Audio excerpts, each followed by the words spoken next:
Hi guys, welcome back to another video, and today I'll be taking a look at the latest sim racing cockpit from Next Level Racing. This is the GT Elite racing cockpit with the ERS1 racing seat, together with the Elite direct monitor mount. Details are in the description below, including purchasing links. So I'll take a quick look at the setup process, give you my first impressions of the new racing cockpit and how it feels when racing, plus give you my thoughts on any pros and cons. But before I begin, if you're new to the channel, hope you can support me by subscribing and hitting the bell icon to get notified on my next release. The GT Elite comes in one large box and is really well packaged with all the components all individually placed in polystyrene, keeping it secure and tidy, avoiding the possibility of anything getting damaged or scratched. I like how all the screws and bolts are labelled into small bags, making it easier to find things. It comes with an instruction manual with very clear instructions and some stickers. They also have some YouTube videos showing the assembly process, and assembly wise it's pretty straightforward and easy as the components are custom designed and don't have any fiddly corner brackets. I'd recommend wearing some gloves to protect the aluminium profiles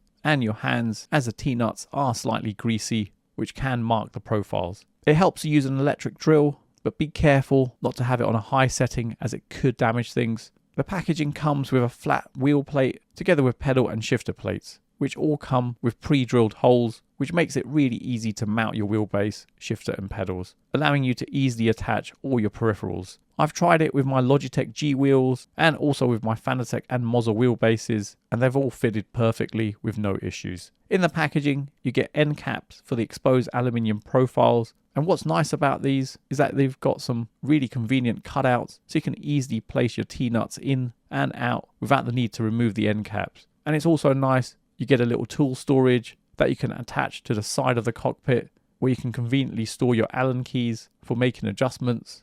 Onto installing the ERS1 seat, which is something I found a lot trickier to install as it's fitted onto two aluminium beams and there's minimal space to tighten the screws, so it took me slightly longer to do, but once installed it does look really good. I've also got the monitor mount. You don't have to get this, as you could just place the sim cockpit in front of your TV, but it does keep things nice and tidy, allowing a central place to make all your adjustments for a complete all-in-one setup. The monitor mount is pretty easy to assemble, and once done it simply fits onto the wheel deck beams. The cockpit has laser etched markings on the wheel deck beams and also on the monitor mount, which helps to keep things symmetrical when making adjustments. The wheel mount plate has felt on either side, and it's the same on the seat adjustment, as that avoids scratches when making adjustments. With the sim cockpit fully assembled, it looks awesome, with its black anodized aluminium frame and nice attention to detail, like the branded levers to adjust the seat, which have the Next Level Racing logo on it, and the cable management clips, helping to keep things nice and tidy, together with the Allen key holder. You've got the white GT Elite logo on the side, and they've even included a butt kicker Gamer 2 adapter for the seat. It also comes with some adjustable rubber feet to give it some grip, but I've placed it on the Next Level Racing mat to protect my floor. It has carpet grippers underneath it, but underneath it I've placed some foam mats, allowing me to easily move it around my studio. Size wise for a cockpit, it doesn't take up too much room, covering 148 centimeters by 82.5 centimeters of floor space, which isn't too bad and doesn't look too overwhelming in a room. The ERS1 reclining seat is made from suede breathable fabric, giving it quite a premium look and feels comfortable to sit in. It has the Next Level Racing logo at the top and ERS1 just underneath it. You're able to adjust the seat to your best position, as it can be reclined to a maximum angle of 180 degrees and can be adjusted forward and backwards with a range of 170 millimeters. The Elite direct monitor mount is also made from anodized aluminium to match the GT Elite, which has some laser etchings on the side to help you keep things symmetrical when making adjustments. Overall, I'm quite impressed with how aesthetically good the GT Elite looks, and I do really like the black anodized aluminium profiles, which does give it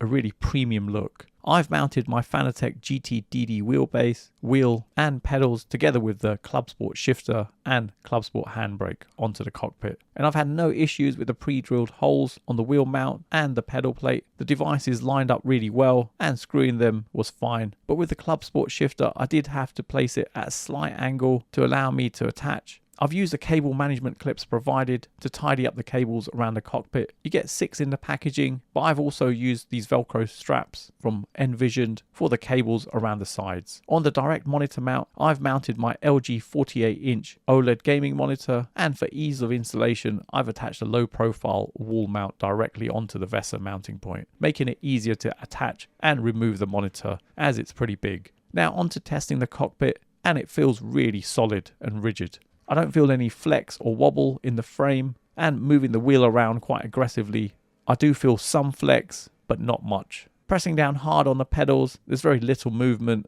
and it does feel really strong and sturdy, and I can feel the force feedback from the wheel, and the cockpit isn't dampening it in any way. The monitor mount is good with enough adjustability to get it to your perfect position. I've positioned it slightly lower so the speedo and rev counter are directly behind the wheel, but this doesn't hinder the racing experience in any way, as it's the perfect position for racing, giving a more immersive experience with the monitor mounted to the cockpit. There is some movement from the monitor mount when racing, as I've got such a large display attached. This is more of a slight wobble due to the mount I'm using than a flex in the frame, but I didn't feel this affected the experience too much. The only real negative is the vertical beams that hold the wheel plate, which do get in the way of the monitor, but the reason for this is that it gives an additional 6 inches to allow for a wider range of driving positions, and also to comfortably suit drivers of all heights, which I do get, but I would have preferred if they were slightly shorter to give more of a better view on the monitor. You could mount the monitor higher, but that wouldn't be as comfortable, and if you're using a wall mounted TV or freestanding monitor mount, then the beams will get in the way. Using the shifter and handbrake is not bad either, but it would have benefited from having an additional aluminium brace below it to make it rock solid. There is some movement, but to be honest, it doesn't feel too bad, and I don't think this would be a deal breaker in any way. The ERS1 seat feels comfortable, and I've been in it for a number of hours testing the cockpit, and I don't feel the material sticking to my back or making me sweat. The padding on the seat feels comfortable. I've been using the cockpit for the past week now, and it feels really solid, strong and comfortable, giving a really immersive gaming experience without it taking up too much floor space. So in summary, I'm really impressed with the GT Elite racing cockpit. Not only does it feel really comfortable when driving, but there's little flex with the cockpit, feeling very strong and sturdy. I do love the black anodized aluminium profile look and the nice little touches Next Level Racing have added to the cockpit, giving it a premium look. Positives wise, it is easy to assemble and didn't take me too long to put together, except for the seat, which was tricky to fit onto the 2 aluminium profiles. But overall the construction wasn't a problem, and you can fit this together yourself without any additional help.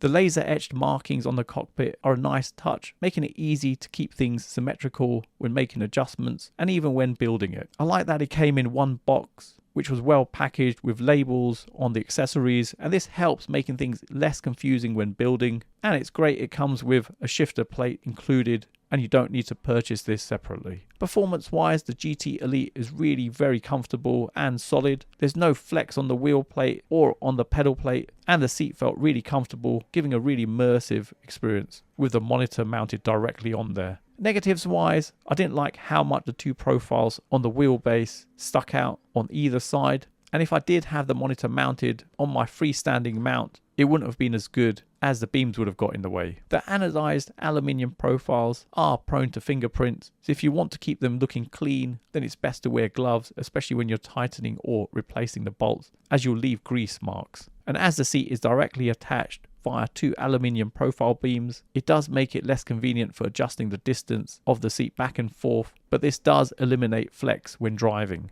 And also I did notice some wobble when you have a monitor attached to the frame due to the mount I'm using, but I didn't feel this affected the experience too much. The price of the GT Elite is £699, which excludes the ERS1 seat, which is an additional £399, and the monitor mount comes in at £249. So the total cost of the racing cockpit comes to £1,347. There are cheaper alternatives out there, but the GT Elite is robust and has very little flex, which makes this a really good option if you're looking for something that will give you a strong and sturdy racing experience. Plus there's also a number of accessories for the Elite series on the Next Level Racing website, so you're not limited in any way, so you could even upgrade and get the motion platform for the ultimate racing experience. So there you have it. You've come to the end of another video, and I hope it's helped anyone thinking of purchasing this. Details are in the description below, including purchasing links. And for those of you who got to the end of my video, please leave a comment with the words GT Elite, as it's nice to see who got to the end of my videos, and hopefully you guys enjoyed it. You can follow me on Instagram, TikTok, Facebook and Twitter. Don't forget to hit the like button, subscribe to the channel, and turn on notifications to be notified of my next release. Thanks for viewing, and see you in the next one.